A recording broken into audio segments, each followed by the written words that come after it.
principal technical consultant at Mimecast, and he joined Mimecast in 2015 with the opening of the Sydney office. Cool. Leading the growth and development of the local team there. With over 20 years experience across development, UI, UX, technology, communication, training and development, and mentoring, Garrett now works to help organizations to understand and manage their cyber resilience strategies. So, can we have a warm round of applause for Amy and Garrett, who are going to come up on stage, and they're going to be talking through the lessons learned from a year of cybersecurity podcast interviews.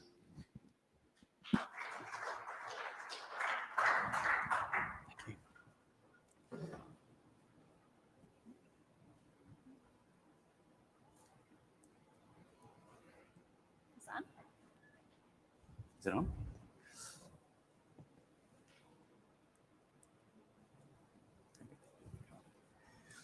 So picture this.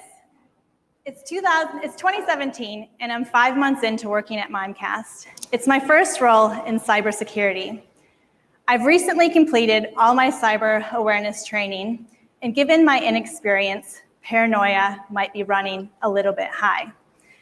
I'm at a conference that also happens to be on the Gold Coast, and after a long day on the trade show floor, I go up to my room to catch up on some work.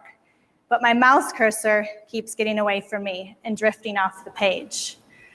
Right, compromised machine, but how? Was it the Wi-Fi network at the airport? Did I leave my laptop bag somewhere unattended? Was it because I checked my personal email? What to do next? I did what anyone would do. I immediately called the CISO. Now, because I had recently competed in the corporate triathlon and happened to live near our CISO, Mark, I had his phone number in my phone. Before I even finished describing the nature of my compromised machine, Mark cut me off to ask where my actual mouse was. In my laptop bag. Why? Right, being compressed in my laptop bag. Now, did I feel silly and embarrassed? Of course. And did Mark regret giving me his personal phone number? Probably. But the point is, I was brought into a culture that encouraged employees to speak up or report anything that they deemed suspicious. Going direct to the CISO is definitely not the recommended route, but creating that culture where employees feel safe to report a mistake, like clicking on a bad link or reporting anything that seems off, is absolutely critical to a cyber resilience strategy. And this is what we heard from our guest during a year of security podcast interviews. As a weekly listener to the podcast and a marketing professional relatively new to the industry 5 years ago, I can say that I learned a ton. But I think there's really something in every episode, no matter how deep you are in this space. And if you're looking for an additional way for easy to consume information. And over the course of the year, we are lucky to be joined by some of Australia's and the world's most respected leaders in cyber resilience. And this talk is a shortcut to their wisdom. Throughout the podcast, we started to see the common themes emerging. So before we start digging into those, I'm going to hand over to Gar to tell us the reason the podcast came about and the vision for starting the podcast. Thanks, Amy. Yeah, so look, I suspect, like many people here, use podcasts as a way to consume information and learn quickly. So things like Darknet Diaries, Risky Biz, those kind of podcasts, I find them really, really useful. And had it in my mind that it would be good to be able to have conversations with local security leaders, authors, academics, and get some time with those people with a view to hopefully providing something back to the cybersecurity community in Australia. And luckily, so Dan McDermott, who's the guy in the photo there, he's the co-host of the news episodes, which we do every 2 weeks with Bradley Singh, but he was on board too. And we started, it's well over a year ago now, and it was myself and a guy called Gregor Jeffrey originally. And really the only thing that we wanted to do was make sure that it was going to be interesting conversations, no sales, like we're aware that we're a vendor, so we had to be really strict around anyone who's coming on, no sales pitches, none of that stuff, that we wanted to have quality conversations around cyber resilience, and so far so good. I love that. It was such a collective effort, resulting in nearly 45 hours of talking and uncovering insights from experts. Now, these are the themes that we started to see emerging. So I'll throw over to Gar again to take us through how these developed. Yeah, I mean, one of the things that happened over all these conversations is that, for me, I had some opinions confirmed, definitely some challenged, and quite often left with new insights, new opinions, things that I didn't even realize I maybe needed to know. But the thing that really stood out more than anything else for me was just the spirit of collaboration and sharing that people showed up with, and that to me was just very meaningful. People were willing to give an hour of their time. People who were very, very busy people. But as you can see here on the sort of the blackboard slide, there certainly were themes and lessons that emerged over all of the conversations, which we'll go through. So I think people was one of the most common topics, and it was weaved into nearly every conversation that we had. So we'll start by talking about people. And it's not likely what you'd expect to be talking about in a cyber resiliency podcast, but people are core to how we succeed and what we do.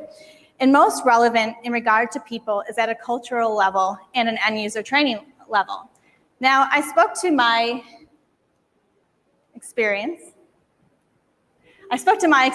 in reporting what I deemed a suspicious activity. But these are the reasons that staff don't report a suspicious activity. 38% said they didn't think it was important, and 24% were too embarrassed to report it. 19% didn't know how to, just call the CISO, right? And 10% thought reporting it would jeopardize their job. So 1 in 5 Australian workers have experienced a privacy issue and didn't report it. So this is part of our research around Privacy Awareness Week with over 1,000 respondents. So it really does go back to the point that we kept hearing from our guests, that we need to encourage employees to feel safe and encouraged to report anything suspicious and have a culture of transparency with an open dialogue. Now, everyone is talking about end user training, and it shows that we're starting to get this right from a priorities perspective. And organizations are working through current best practice approaches to deliver effective training. COVID has been the big amplifier for this progression. Gar, can you take us through what the guests had to say about this? Yeah, definitely. I think the COVID point is particularly relevant. What we saw, and other vendors too, there was reports coming out from Recorded Future, Palo, on the spike of things like malicious domains being registered as COVID hit. And what became very obvious was that awareness training in those situations was critical because people were sitting at home, no perimeter, in work environments where they needed to be able to make good decisions in the moment. We had a lot of guests talk about what Casey Ellis called it was the intractable human problem yesterday, and it came up with everybody. Chirag Joshi talked about it, Phil Zongo, Dr. Kate Joram, Sunil Sal. We had so many people. Nearly every episode we ended up talking about the people. The big lessons is that cut through is the most important thing when it comes to cybersecurity awareness training and messaging, and the move away from boring, heavy technical emails that are information heavy, and the move more towards a sort of behavior change mentality and leaning and lending from things like the advertising industry, where you're using whatever it takes. It may be videos, it may be funny posters, it could be engaging in-person training with qualified trainers, but it's sort of a do whatever it takes to get the messaging through, just simple, actionable behavior change. Many of the conversations led to this idea of some of the failures that we've had when it comes to the human side, which is that we focused on the compliance rate. How many people have done a CBT or LMS training course, and high fives all around. We got a 95% completion rate, but that doesn't translate into people doing the right thing. On a Friday afternoon when people might have had a big gala dinner the night before. That ability to make good decisions in the moment. So we're seeing, I think, a good shift there. There is some good measures, things like phish campaigns. So, did people click on the links? The one thing I'd call out there is that's one very specific behavior, but also what about locking laptops? What about choosing good passphrases or passwords, and all of those other things that are part of good cybersecurity culture and behavior change? And then really the last point is around leadership buy-in, which, again, it sort of bubbled up in many of the conversations. But this idea that none of this succeeds if there isn't buy-in from not just the cybersecurity leadership, but also the broader leadership within an organization, the ExCo, ELT, whatever it is. And they need to be visible and vocal. It's one of those things that if you don't get that right, people can walk into an organization, and if they don't see the senior leadership taking this stuff seriously, then it's very easy to kind of go, I don't really need to either. So yeah, that buy-in from leadership. Yeah, and working towards changing behavior and not just working towards compliance. But there's obviously more to the people side of cyber than just end user training. And we had an episode with Leonie Smith that walked us through the practical tips in navigating cyber safety with children. I also wanted to share a story with one of my good friends, Laura Jeffrey, who I met in 2007 on the Gold Coast when we studied abroad here. We're both from the Northern Hemisphere, and we've made Australia home. Now, Laura and her family were subject to a BEC scam, which resulted in them transferring $65,000 into a fraudulent bank account when they were doing custom cabinetry for their new home build. I think Laura's story is so relevant as it depicts how cybersecurity is. It affects us right down to a personal level in our homes. It's not just a business issue. So here is Laura's story. Bear with me. I think this needs to go at a different audio.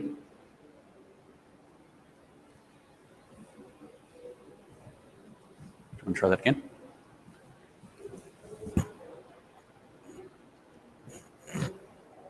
I don't know. Technical glitches.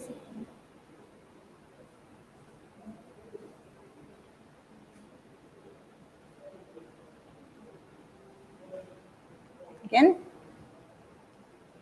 For everyone in the audience today, I'm Laura Jeffrey. I run a mining consultancy called Tundra Resource Analytics, and we primarily do mobile equipment strategy optimization and integration and separation work for acquisition and divestment teams within the mining industry. So I'm an accountant and my husband's an engineer, and both of us would probably describe ourselves as fairly technologically astute. And so we never imagined that we'd be in the position that we're in, like Amy just described. Basically, the cabinet maker's emails had been hacked or intercepted, possibly after he'd clicked on a phishing link, but we'll never get to sort of the bottom of how it happened. His emails had been intercepted, and they were sort of monitoring his engagements with his customers, waiting, I guess, to pounce and to convince unsuspecting victims to divert their money to their accounts. And what's the reality of being a BEC victim? Some of the most common reactions I had were, oh, well, the bank will take care of it, that the bank would somehow reinstate the balance of our account, or that insurance would cover it, or that it was the cabinet maker's loss and not ours. And all three of those things ended up being untrue. So first of all, because we willfully made a transaction to an account, even if that was under sort of fraudulent terms and we made that payment in good faith, we still made the payment willfully. And because there was no unauthorized access to our account, we're basically responsible for that. The other thing is that cyber insurance is a really underdeveloped industry in Australia, and it's highly unlikely that businesses or individuals are covered for this sort of loss. And the third thing that sort of surprised us was that even though it was the cabinet maker's emails that were hacked, in the eyes of the law, because we did actually receive the cabinets, we had received goods for which we hadn't paid. And therefore, we were seen as the victims of the crime, and we were essentially responsible for bearing the extent of the loss. And the impact on a human level. It's also opened our eyes to the magnitude of impact that it can have on people's lives. So shortly after the events unfolded, I filed a report with the National Fraud Reporting Agency, and at the end you get a reference number for your case, and it said, "This is your reference number. Just so you know, it is highly unlikely you will cover any of your funds. This is the number to Beyond Blue. It makes me emotional thinking about it, thinking that people could be impacted by this so substantially that they might be, triggered to take that sort of action. So this is the number to Beyond Blue, and this is the number to Lifeline. And how difficult is it to retrieve the funds? So in our case, the money that we initially deposited into the scam artist's account went to South Australia and then was transferred to Victoria before it ultimately ended up in Nigeria. That's 3 different police jurisdictions that it's crossed, and every time that it does, that's basically case closed, and then someone else has to pick it up and start from scratch. And so therefore the investigation process is very sort of staggered and it's inefficient, and it allows the perpetrators nothing but time to get away with these activities. And if there was a silver lining? And so I think if there's any silver lining or any good that can come of the situation, it's that if I share my story widely enough, that I can help someone from falling prey to the same situation and to finding themselves in the shoes that we find ourselves in. Now, Laura's case continues throughout the Australian court system, where she's making victim impact statements. Laura is one of the upcoming guests on the podcast, so stay tuned for her episode where she can give us an update on her case and some more details. Now, there's a perception and a cliche that cyber resilience is all about the technical and the hard skills, but there were so many discussions around how security leaders must navigate their organization in terms of working with people to get outcomes. So I'll throw it over to Gar to take us through the lessons that we learned here. Thanks, Amy. Yeah, so this was one that came up with multiple people, Carissa, Breen, Mitch Owen, Michael McKinnon, quite a few people kind of talked about this side of things, and actually came up on the panel yesterday morning as well, this idea of security advocates, so creation of people who buy into the security program at a human level. And many of the guests talked about how they built trust and relationships. They'd go play basketball, they'd go have lunch with people, they would build relationships and trust over time, doing it authentically. And what that led to was the point where they needed to get buy-in for a program or a change. They needed to roll out MFA. All of a sudden, they've got buy-in from these people who know and trust the security leaders. So that was a really big kind of learning. Board communications is a thing that comes up all of the time. I loved the commentary yesterday afternoon around this, where Martin called out the fact that boards and businesses can pull fossil fuels out of the ground and bring that to market in a sort of useful way, or they can understand, I think it was pension liability was the other example, and this is kind of true. So I think that's, there's an element of responsibility on the board side, but actually the other kind of lessons many people kind of talked about on the pod was around how you communicate. So I think we're getting there, talking about risk, talking about the business alignment to kind of business strategies, and that's the kind of the way to approach this stuff. Because ultimately, the sort of trust part of this is absolutely critical. And ultimately, a lot of this stuff is around kind of internal and external stakeholder management, which we talk about quite a lot. But ultimately, it's getting to the point where you want to see cybersecurity as a business function. Yep. So being the yes team and not the no team to be that business enabler. And that is it. So, all about trust. Phil Zongo, when he was on, talked about this idea of kind of realistic end states. And I thought that was a really, really insightful comment, because what you're talking about there is not promising the sun, moon, and the stars and then potentially failing to deliver when reality kicks in, but actually kind of being almost conservative in terms of security outcomes and programs. But then when you deliver on those, what you immediately do is build trust within the organization. And then the next time around, as you iterate and kind of increase your maturity when it comes to security, you'll get better buy-in and people trust that you'll actually deliver on what you've said you will. The last one, I'll be honest, I don't know that we got to any answers in terms of the management and retention of talent, and mostly the retention. There was commentary around potentially throwing money at the problem. That certainly works, or making sure that there's growth opportunities for people in security, which, again, I think is sort of an obvious thing.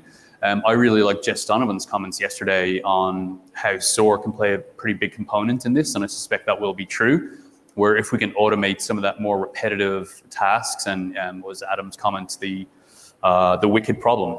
Get people doing the meaningful, interesting work that, ideally that means they will stay because they're doing things that engage them, that are challenging, and that they feel are kind of worthy of their time. There's so much to do in terms of managing a cyber team and with all the bombardment of threats. And this can ultimately lead to a lot of stress, which brings us to our next lesson, that cyber resiliency ultimately starts with our heads. And our leaders need to be personally resilient to be able to manage teams and to manage the security of a business. And we talked a lot about CISO burnout, and we had an episode on just that. It was with Jessica Lee, one of Gar's friends from Ireland, so I'll throw that back to you. Thank you. Yeah, so I've known Jess for a long time. I met her here in Australia, but she's a really good friend. When she moved back to Dublin, she opened an organizational psychology company. So she's one of those people that just seemed perfect to have this conversation and discussion with. Inside Skinny, she was in Ireland when we recorded, and she'd actually had a pretty big night the night before, so she was very hungover when we did the episode, but I think we still got some good commentary from her and good insights. One of the big things was this idea of making sure that people put their own mask on oxygen mask on before they help others. And that's kind of obvious when you're on a plane. They tell you to do that because if you're the person who's trying to frantically help other people and then you pass out, not only are you no use, but you're actually now a liability. And the same thing really operates and works in the same sense when it comes to mental health and performance within our roles. So that was a kind of critical learning for me. The other thing was talking about CISO burnout particularly, but I would say that actually, the idea of burnout probably applies to so many roles within cybersecurity because of the pressures that people feel every single day. The distinction for me was what burnout actually is, and it isn't long hours and feeling tired, because you can have both of those things, but actually be really into it and loving life and really engaged in what you're doing. Like burnout is the bit where you start to feel cynical, you start to feel hopeless, there's a whole lot of negative emotions that go along with true burnout. But Jess's comments were that you really need to spot that pretty early on so that you can make the changes that you need to protect yourself.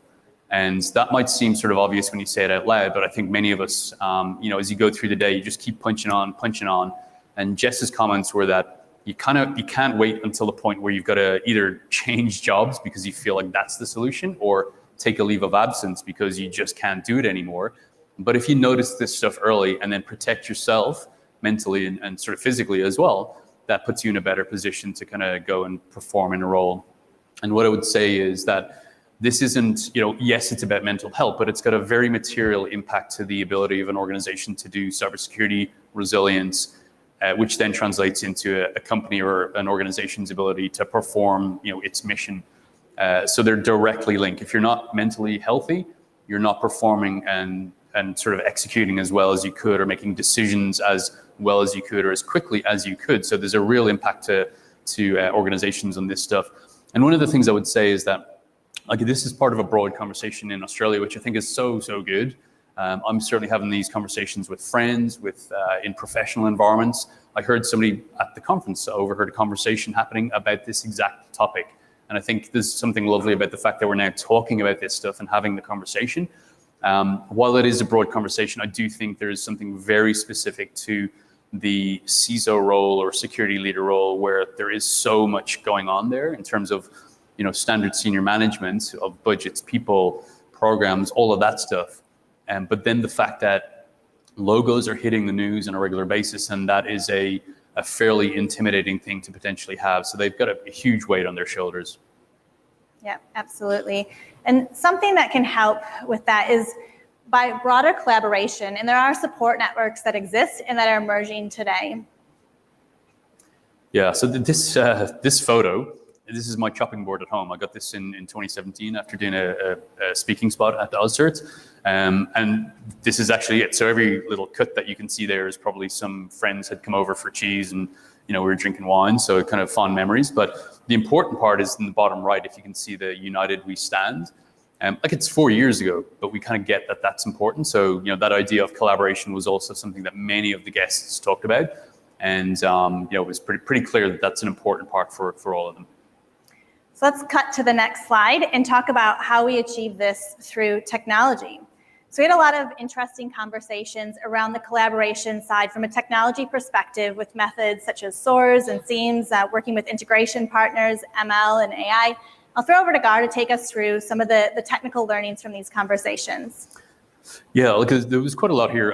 So, people who are on, Lee Weiner from Rapid7 who are here, Kendall Watt from Recorded Future who are also here, Mike Ferguson, or Fergo as everybody knows him, speaking I think next door right now with Dave Furman from Netscope, Damien Lukey from Palo Alto. We had lots of kind of technology platform or providers. And again, the brief was no sales pitch. We need to understand the sort of application of your tech for resilience.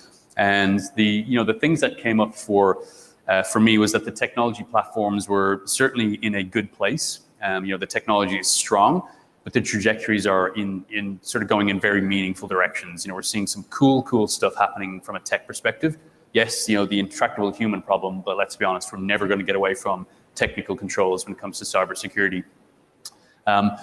Consolidation and automation came up a lot, which I guess is probably no surprise. So that idea of maybe getting rid of shelfware or things that haven't been used or haven't been configured to be effective, and then automation. And obviously the theme of the conference is SOAR. Automation, I think from the conversations over the year, I'm at a point where I feel like it's not even a cool thing to do. It's actually starting to feel mandatory to get good security outcomes purely because of the volume of stuff that we have to deal with and the speed that the organizations are expecting security practitioners to deal with incidents at. So obviously things like lower mean time to detect and respond fall out of that, better FTE util, so people in SOC environments are not spending their time doing kind of donkey work, and good for staff retention. One of the things that did come out though is the reality versus aspiration. And automation, putting in a SOAR, it's not going to happen in a week or a day. It's something that you kind of need to look at in terms of longer term outputs, well-documented, well-defined processes.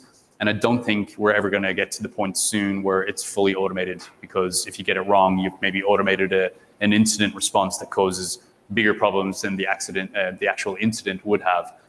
So I think it's going to be very largely decision support for now and good collaboration through automation. Yeah, so it sounds like there's some clear and achievable outcomes, and this will have a hugely positive impact on security teams.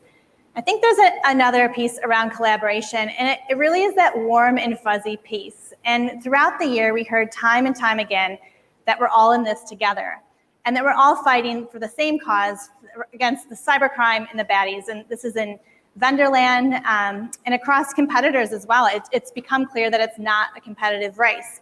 And Mimecast hosts a Cyber Resilience Executive Society that I've had privy of being able to be a part of. And it's amazing to see how CISOs are so willing to come together and to share their challenges and to help one another. Gar, what did your guests have to add to the same vibe and sentiment? Yeah, so we saw this idea of industry and vertical collaboration. And funnily, when we're doing the pod, what happens is quite often, if it's somebody I don't know really well, we'll do a catch-up call beforehand. So we build some rapport, we get to kind of know each other a little bit. And what often you find out then is like how their daily operations are, what do they do, how are they connected in those kind of informal conversations. So I learned a lot, weirdly, outside of the kind of recorded interviews off mic, how security leaders operate. Industry vertical collaborations become huge. WhatsApp groups or Slack groups for healthcare, for education. The university spaces have those kind of collaborations happening, sharing early warnings of campaigns that are hitting, et cetera. So that's kind of, I think, a really good sort of learning. CISOs are collaborating. Shemaine Tan, who many people will probably know, runs the cyber risk meetups and also does CISO groups, so dinners and things like that. But that's something you're seeing a lot of as well, is that cross-industry collaboration between security leaders and CISOs. The vendors are working together, which I think is quite a lovely thing when I come to conferences now. So often I spend time with other vendors, and the reality is the expectation from anyone working in security as a practitioner is that we work together, because that's what we need to do. We've moved away from point solution thinking, obviously, into kind of ecosystem thinking and doing things like cross sharing of threat intel or integration into SIEM, into SOAR type systems. And we know our job is to be part of a broader solution for any organization that we provide services into. So I think that's quite a kind of lovely thing. And then And this government-private sector kind of working together. Jason Durden was on an ASPE focus group that we were part of for the New South Wales state government and on their security strategy. And Jason had just really, really good insights in terms of the state level strategy. So we got him on the pod, but that's something that we're seeing more and more of. And given the national conversation and international conversation that's happening around things like ransomware, that collaboration is going to be more and more important as we go forward. I love that the community is so willing to share tips and tricks and best practices. And your comment around government focus groups, it does bring to light the higher profile commentary from world government on the importance of cyber. And we heard our Prime Minister make a very public statement around Australia being under sustained attack. And there is a general sense that cyber has been brought to elevation in public and business consciousness. And boards are wanting to understand their risks, and breaches are making the headlines on a daily basis. And it's not just in tech media anymore. It does really seem like cyber has gone mainstream. Garrett, what did your guests have to say on this? Yeah, look, it sort of came up, I think, informally out of the conversations and the interviews. The reality is those logos that the board, the exco, this imaginary business that we talk about, the business function in organizations, they're really starting to get this stuff because they see brands that they know, respect, and trust being popped, and the impact that it's having to their businesses. So they're asking those questions around cybersecurity, which is good, and that came out in many of the conversations. One of the things that came up with Blake Deacon, who's the principal broker for Cyber Insurance Australia, we had a conversation around the role of cyber insurance, and some of the things there around gotchas, et cetera, which I'm guessing many people know. But what we're seeing, I think, is the buildup of actuarial data, so that now the boards are asking questions around, are we covered? And what's the role of cyber insurance? Yes, it might be sort of transferring risk, but these days, what's apparent from conversations is that it's sort of table stakes to do business. And many people will have that sort of checkbox of, do you have this? Do you have that? From a compliance perspective, you see it more and more. Do you have cyber insurance, and what's it for, and how much does it cover you for? So you don't even get to do business. You can't sell your platform, your products, your services without that in place. And then broadly, and I get where I fit. I'm sort of 6 years into cybersecurity, and I know there's people been doing this for decades.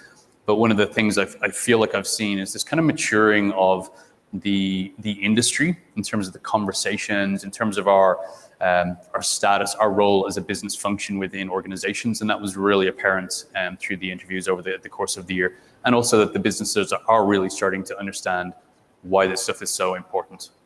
Yep, it really does sound like it's become part of society and not just a business issue anymore. So over the course of the year, we've highlighted a lot of the messages that have come to the forefront, but we have had some other kind of light bulb moments. So the first one being COVID. So it was weaved into and mentioned in every single episode that we had. So I'll throw over to Gar to take us through some of those conversation takeaways. Yeah, it was funny. We couldn't not talk about COVID, especially in the first kind of 6 months of it hitting. It was just one of those things we had to talk about. Weirdly, I did record an episode with a guy called Damien Lukey from Palo Alto, which we didn't actually end up releasing it, but we spent probably about an hour and a half talking about what it all meant over a few beers remotely, and recorded it, but we never got it out there. But Damien commented on this idea of work from home has been around for a long time, but working from home for everybody within an organization, for every organization around the world. It was such a new thing. And in the conversations, it became really apparent that organizations that had already set themselves up for cyber resilience, so they had workflows in the cloud, they were in private cloud, or using data-centric security or zero trust, they had a much easier time of it. It literally amounted to sending an email to say, hey, don't bring your laptop to the office on Monday, just stay at home and use your home Wi-Fi, and away you go. The organizations that didn't, and there was many that came on to be interviewed, you heard stories of trying to source screens or webcams, trying to find laptops for people, because otherwise they would have had these huge desktops that were a little bit old school. So that was probably a big learning. And one of the things I took from it was, there's a really strong analogy, which is probably fairly obvious to everybody, between COVID and cybersecurity, which is that we've been getting warned about pandemics for decades. The experts have said it's not, is it going to happen? We know it's going to happen at some point. But at the same time, you saw defunding of the organizations and the structures that would have helped us with COVID and made everything now much cheaper and easier. And we wouldn't have so much separation between chairs and all the things that we have to now do. And I think that was one of the big things. She'll be right. It's a beautiful, beautiful cultural approach. I love it. It's part of why I've been here for 20 years. But as a business plan, it just doesn't wash anymore. And the next one being Estonia. I have to say, this is one of my favorite episodes by Joseph Carson. And it was amazing to hear Estonia's approach to data integrity and hosting data embassies offshore. I'll throw over to Gar again to take us through this one. Yeah, so Joseph Carson is the Chief Security Scientist, which I think is a very cool job title. Also advisory CISO for Psychotic. He actually has a podcast as well, which I highly recommend. It's very good. What I thought was really interesting about Estonia, and for those who don't know, in the early 90s, Estonia went through some stuff, which meant that they got to basically almost start from scratch in a way. And what that meant was they were able to build a advanced digital society very, very easily, even more easily than it would be for an established country like Australia or a longer established country. So what you see there is, well, first of all, you can build cyber resilience at a national level, which I found absolutely fascinating. But when I was doing the research for this episode, I spent time watching the Vox Pops interviews with Estonian citizens, and they absolutely trust digital much more than they trust paper, which makes sense if you think about it. The idea that somebody in a government department could open a filing cabinet and look at paper, there's no accountability there, and there's no integrity, there's no confidentiality necessarily. Maybe there's a lock in a cabinet. So they were fully bought into this idea of digital. And then this idea of, okay, well, if you look at resilience at a national level, what happens if there's a land attack?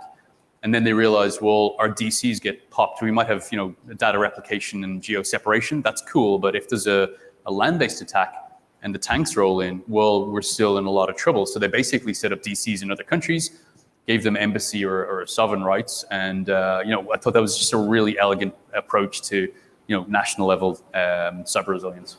I love that. And Joseph talks about Estonians being unicorns and really thinking outside the box, which brings us to our last and final lesson, that we're never going to be done.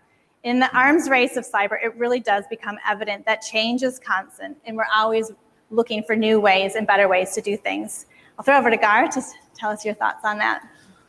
Yeah, look, clearly we never will be done. Hopefully it keeps us in jobs. One of the things that I think is sort of important is that you just never know what's around the corner.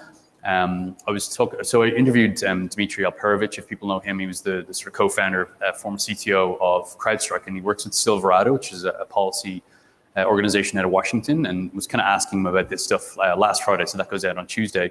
That idea that we never really know what's going to happen. That's a guy who was at that intersection of cybersecurity and politics and was there for the DNC hacks and all that stuff. And things like SolarWinds or Holiday Bear felt different to me, but for guys like that, that's actually kind of been going on for a long time. So, I don't think we're ever going to get away from the sophisticated attacks is probably the first thing. And the incentives, the other thing is that you can make money unfortunately, from ransomware. And until that changes, whether that's regulation through Bitcoin, which, we sort of talked about it a little bit, what's the solution to that problem? I think we're going to, struggle. And then, there's things like, quantum encryption, quantum computing. Somebody genius will probably break one of the algorithms used for encryption. So I guess you just never know what's around the corner. So, I suspect AusCERT, it's what, 28 years, 30 years going. It's probably going to keep going, which is a good thing. Get to hang out and watch pirate rock bands. Well, the podcast is in full swing, so stay tuned for Laura's episode. Gar, do you see any more themes emerging in this year? Yeah, look, I do. I think there's the diversity conversation is going to happen more and more, and saw awards for that last night. I think that's just an incredibly important thing for us as an industry, for all industries. Jo Stewart-Rattray was on a couple of weeks ago, and she represented Australia at the UN and the Commission for the Status of Women, and that was the first time we had a proper conversation around, in that case, women and probably more broadly diversity in cybersecurity. I think that's important. And I do think there's probably going to be more politics and policy stuff coming as things like ransomware and cyber in general just become more of a national conversation and international conversation. Well, thank you, Gar, and thanks to our guests for all the learnings and insights, and thanks to everyone for listening and to AusCERT for having us. Thanks all. Thank you, Amy and Garrett. Unfortunately, we don't have any time for questions, and I don't. No, we didn't have any questions in the Q&A section of the application. But are you two around for a chat if there's anyone interested? I actually have to run away. I've got a broken motorbike that I need to get fixed. Weirdly, and I've got an appointment at a garage at 1 p.m. So Sounds like fun. yeah, one of those. Amy's around though, I think. Yeah. And can we give another round of applause for Amy? First presentation, did not notice. That's fantastic. Well done.